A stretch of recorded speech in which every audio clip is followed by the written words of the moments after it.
KBC में करोड़पति पति। सूरज के जीवन का एक ही फंडा था कि मेहनत तो गधा भी करता है, घर बैठे जो कमाए समझदार वही होता है। इसीलिए उसने कभी नौकरी ही नहीं ढूंढी। इस बात से हालांकि उसकी पत्नी शिखा बिल्कुल भी अग्री नहीं करती थी, पर फिर भी सूरज को समझाना बेकार था।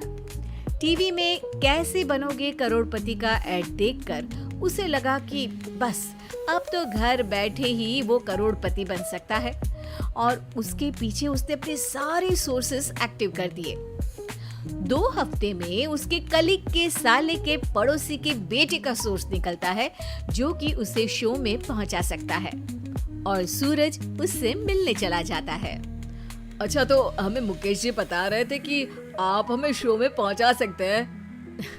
हाँ, उसमें कोई तकलीफ नहीं है। मैं कल अगर कोशिश करूँ तो इसी महीने में आपका नंबर आ जाएगा। अरे ये तो बहुत बढ़िया हो गया। अच्छा, वो सिलेबस और क्वेश्चन पेपर का कोई जुगाड़ है क्या? उसका तो कोई जुगाड़ नहीं है। तो वो वाकई में कुछ भी पूछ सकते हैं? हाँ, वो तो बच्चन जी पर है, जो पढ़ते हैं वो पूछ लेते हैं। पहली कोशिश फेल होने पर अब सूरज के सामने एक बहुत बड़ा सवाल था कि आखिर जवाब कहाँ से लाए। तब शिखा ने एक सजेशन दिया, क्यों ना सूरज अपने चचेरे भाई सुमित से मदद मांगे, जो कि यूपीएससी की तैयारी कर रहा था। हालांकि इतनी मेहनत करना सूरज को समझ में नहीं आता था, पर कोई और रास्ता ना मिलने पर वो आखिर सुमित से बात करता है। अरे सुमित, हमारा कैसे बनोगे करोड़पति के लिए सिलेक्शन होने वाला है। तुम हमें थोड़े चिट बनाने में मदद करोगे क्या?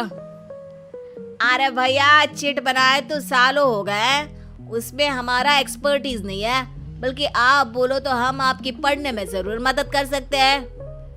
हट, कैसी अनाप शराब बातें कर रहा है तू। सूरज ने सुमित को मना तो कर दिया था, पर तैयारी करने के सिवाय कोई चारा उसे दिख भी नहीं रहा था।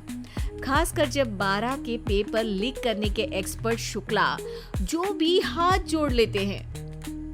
आखिर सूरज को सुमित के पास जाना ही पड़ा, और उसने सुमित और शिखा से वादा किया कि वो बहुत मेहनत करेगा।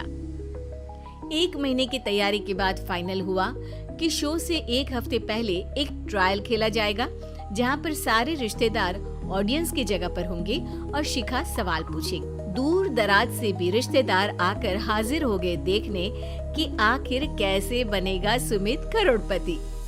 सब कुछ सेट था, और इतने में सूरज आकर अपना स्पीच देता है। ये 1 महीना मेरे लिए आसान नहीं था, पर अपने भाई सुमित और अपनी पत्नी शिखा की मदद से मैं इतनी दूर पहुंच पाया हूँ।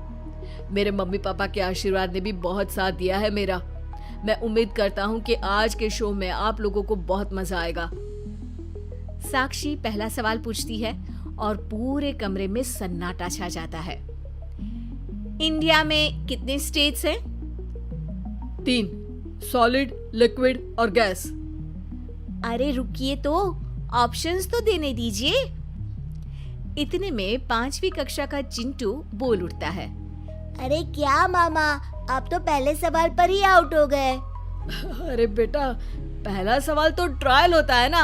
अरे तुम अब देखना। देखने जैसी बात तो थी ही। सूरज को इतना शांत किसी ने नहीं देखा था।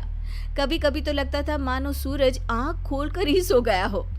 मामा जल्दी करो प्लीज, कल सुबह पनवेल भी तो निकलना है। अरे हट, कंसंट्रेट करने दे मुझे।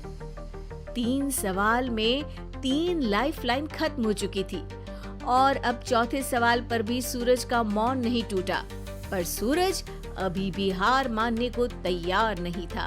उधर हर कोई सूरज को छोड़ सुमित को देख रहे थे। आखिर सुमित ने ही तो पढ़ाया था सूरज को। गजब बेइज्जती है यार। अरे बेटा, तो बाप का, दादा का, भाई का, सबका नाम बुड़वाएगा। अरे 3 लाइफलाइन ले ली तो भी तेरा कुछ नहीं होना है। अरे कोई इतनी बात करता है क्या शो पर? अरे बेटा, शो पर तेरे जैसे भी तो नहीं आते ना। सूरज की ये जंग आखिर 1 घंटे बाद 5वें सवाल पर खत्म हो गई, जब उसने इंडिया के नेशनल बर्ड का नाम कहा, कौवा।